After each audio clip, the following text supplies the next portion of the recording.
आज इस particular video में हम लोग देखने वाले हैं कि किस तरीके से कंप्यूटर में सॉफ्टवेयर होते हैं जिसमें टाइप्स ऑफ सॉफ्टवेयर। तो यहाँ पे जिस तरीके से हमारे बोर्ड पे लिखा हुआ है कि कौन से कंप्यूटर में सॉफ्टवेयर यूज होते हैं। कंप्यूटर में जो है मेनली दो सॉफ्टवेयर यूज किए जाते हैं, जिसमें पहला होता है सिस्टम सॉफ्टवेयर और सेकंड होता है एप्लीकेशन सॉफ्टवेयर। सिस्टम सॉफ्टवेयर जो है, जैसे कि इसका नाम है कि सिस्टम सॉफ्टवेयर, तो सिस्टम सॉफ्टवेयर ये जो है हमारे कंप्यूटर को ऑपरेट करने का काम करता है। कंप्यूटर को चलाने के लिए जिस सॉफ्टवेयर की जरूरत पड़ती है वो होता है सिस्टम सॉफ्टवेयर। सेकंड जो सॉफ्टवेयर होता है वो होता है एप्लीकेशन सॉफ्टवेयर। एप्लीकेशन सॉफ्टवेयर जो है पर्टिकुलरली हम जो यूजर्स होते हैं, यूजर्स एप्लीकेशन सॉफ्टवेयर का यूज करते हैं, ना कि सिस्टम सॉफ्टवेयर का। सिस्टम सॉफ्टवेयर जो है कंप्यूटर यूज करता है और एप्लीकेशन सॉफ्टवेयर जो है हम लोग यूज करते हैं। जिस तरीके से हमारा वर्किंग होता है, जिस तरीके से हमारा पर्पज होता है, उस तरीके का सॉफ्टवेयर हम लोग यूज करके वो हमारा काम जो है उसको हम कंप्लीट कर लेते हैं। तो ये होता है हमारा एप्लीकेशन सॉफ्टवेयर। अब हम यहाँ पे सिस्टम सॉफ्टवेयर को थोड़ा सा समझ लेते हैं डिटेल में। सिस्टम सॉफ्टवेयर के अंदर जो है दो चीजें मेन होती है। फर्स्ट होता है ऑपरेटिंग सॉफ्टवेयर और सेकंड होता है यूटिलिटी प्रोग्राम। इसमें से जो फर्स्ट वाला जो है ऑपरेटिंग सॉफ्टवेयर को हम लोग पहले समझ लेते हैं। ऑपरेटिंग सॉफ्टवेयर, जैसे कि इसका नाम है ऑपरेटिंग सॉफ्टवेयर, तो ऑपरेटिंग सॉफ्टवेयर जो है कंप्यूटर को ऑपरेट करने के लिए यूज किया जाता है। अब यहाँ पे जो है कंप्यूटर को ऑपरेट कैसे करें, कंप्यूटर को चलाने के लिए जिस सॉफ्टवेयर का, सिंपल एक लैंग्वेज में देखा जाए, कंप्यूटर को चलाने के लिए जिस सॉफ्टवेयर का जरूरत पड़ती है, जिस सॉफ्टवेयर की जरूरत पड़ती है, उस सॉफ्टवेयर को बोला जाता है ऑपरेटिंग सॉफ्टवेयर। तो कॉमनली जो है ऑपरेटिंग सॉफ्टवेयर अलग अलग तरीके के होते हैं, जिसमें से ज्यादातर जो है विंडोज, लाइनेक्स, यूनिक्स और मैक ओएस, इस तरीके से जो चार सॉफ्टवेयर जो है ज्यादातर यूज किए जाते हैं। जिसमें विंडोज में भी अलग अलग विंडोज ऑपरेटिंग के टाइप आते हैं। जब डिटेल में पढ़ेंगे इसके बारे में तो मैं आगे में इसको डिस्क्राइब करूंगा। विंडोज में जैसे कि विंडोज 7, विंडोज 8, विंडोज 10 और अभी न्यू जनरेशन का आ रहा है विंडोज 11 आ रहा है।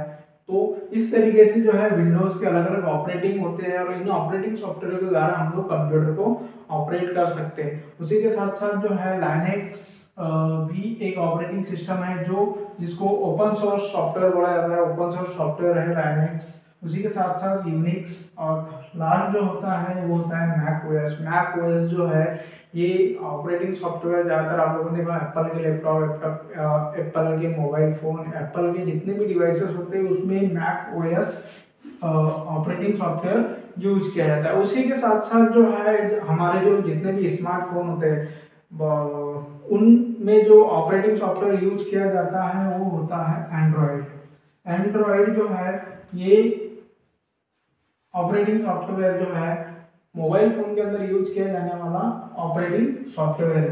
तो इस तरीके से अलग अलग तरीके से हमारे कंप्यूटर को चलाने के लिए हमें टेबलेट्स, लैपटॉप और स्मार्टफोन, इनको चलाने के लिए जिन सॉफ्टवेयर का यूज किया जाता है, जिन ऑपरेटिंग सॉफ्टवेयर का यूज किया जाता है वो इस तरीके से होते हैं। इसके बाद में जो है सिस्टम सॉफ्टवेयर के अंदर जो दूसरी जो चीज होती है वो होती है यूटिलिटी प्रोग्राम। यूटिलिटी प्रोग्राम क्या है, ठीक है, तो इसको हम लोग थोड़ा सा डिटेल में देख लेते हैं कि यूटिलिटी प्रोग्राम क्या है करके। यूटिलिटी प्रोग्राम जो है, यूटिलिटी प्रोग्राम कंप्यूटर को प्रॉपर तरीके से चलाने के लिए हेल्प करते हैं। अब ये हेल्प कैसे करते हैं, जैसे कि फॉर एग्जांपल यहाँ पे यूटिलिटी प्रोग्राम के अंदर बहुत सारे प्रोग्राम आते हैं, जैसे कि फॉर एग्जांपल डिस्क डीफ्रेगमेंटल,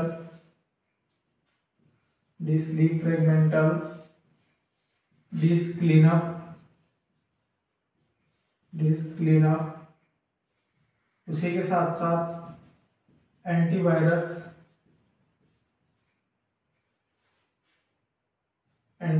प्रोग्राम, उसी के साथ साथ फाइल कंप्रेशन प्रोग्राम,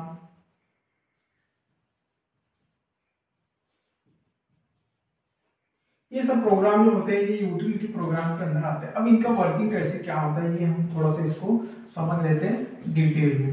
अब यहाँ पे सबसे फर्स्ट जो है डिस्क डिफ्रेगमेंटर प्रोग्राम क्या काम करता है, जैसे कि फॉर एग्जांपल अगर हमारा कंप्यूटर शुरू है और डायरेक्टली कभी कभी देखा होगा आपने कि डायरेक्टली अगर पावर ऑफ हो जाता है उसमें, तो हम लोग क्या होता है कि हमको एक मैसेज आता है कि विंडो स्टार्ट नॉर्मली या फिर रिपेयर करके। तो होता ये है कि अगर आपका कंप्यूटर जो है डायरेक्टली अगर बंद हो जाता है तो इस वजह से आपकी जो हार्ड डिस्क होती है वो क्रैश होने के मैक्सिमम चांसेस होते हैं, और इनको रिपेयर करने के लिए जो है डिस्क डिफ्रेगमेंटर प्रोग्राम का यूज किया जाता है। उसी तरीके से जो सेकंड जो ऑप्शन होता है डिस्क क्लीनअप, डिस्क क्लीनअप का काम यह होता है कि आपके कंप्यूटर में जो है कुछ टेम्परेरी फाइल्स होती है जो किसी काम की नहीं होती है, और ऐसी फाइलों को पहचान के ये डिस्क क्लीनअप प्रोग्राम जो है ऐसी अनवांछित फाइलें जो किसी काम की नहीं होती, ना ही कंप्यूटर के यूज के लिए, ना ही हमारे, इन फाइलों को यहाँ से डिलीट करने का काम जो है, डिस्क को क्लीन करने का काम डिस्क क्लीनअप प्रोग्राम का होता है। उसी के साथ साथ जो है एंटीवायरस प्रोग्राम,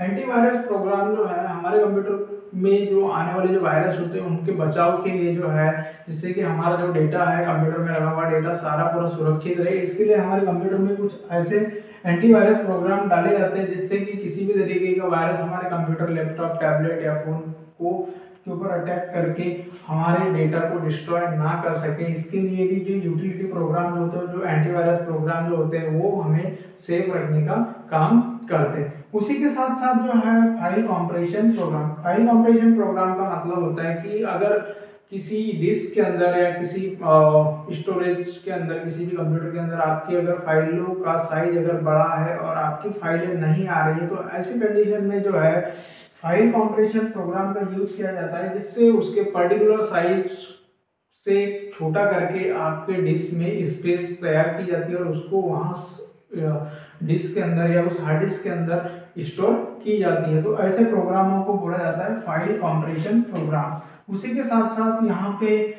डिवाइस ड्राइव भी होते हैं, डिवाइस ड्राइव, क्योंकि आपको पता है कि जितने भी हमारे कंप्यूटर होते हैं उन कंप्यूटर में विदाउट डिवाइस, विदाउट ड्राइवर में कोई भी डिवाइस नहीं चला सकते। जैसे कि हमें अगर कैमरा चलाना है या फिर माइक्रोफोन चलाना है या फिर बायोमेट्रिक चलाना है, ऐसे कोई भी अगर डिवाइस चलाना है, अगर प्रिंटर चलाना है, तो बिना इनके ड्राइवर डाले बगैर हमारा कंप्यूटर में वो डिवाइस वर्किंग नहीं करता है। इसलिए ये जो डिवाइस ड्राइवर है इनको भी प्रॉपर तरीके से चलाने का काम जो है ये यूटिलिटी प्रोग्राम द्वारा देखा जाता है। तो एक तरीके से जो है कंप्यूटर को प्रॉपरली एक एक के तरीके से मैनेज करने का, प्रॉपरली चलाने का काम जो होता है वो होता है यूटिलिटी प्रोग्राम का। तो इस तरीके से जो है सिस्टम सॉफ्टवेयर के अंदर दो चीजें मेनली वर्किंग करते हैं कि ऑपरेटिंग सॉफ्टवेयर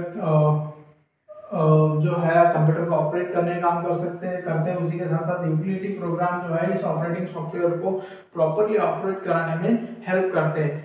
तो इस तरीके से हम लोग एक छोटे से वीडियो मैंने इसको बहुत अच्छे तरीके से डिस्क्राइब करने की कोशिश की है, और यहाँ पे इससे भी ज़्यादा बड़ा टॉपिक है इसका, तो मैं इसको अगले नेक्स्ट वीडियो में इसको डिस्क्राइब करने की कोशिश करूँगा, जिससे कि आपको एक पर्टिकुलर सेपरेटली ऑपरेटिंग सॉफ्टवेयर के अंदर आपको एक वीडियो मिले जहाँ पे आपको अलग अलग तरीके से जो है डिटेल में मैं आपको इससे रिलेटेड कुछ कंटेंट प्रोवाइड करूँगा।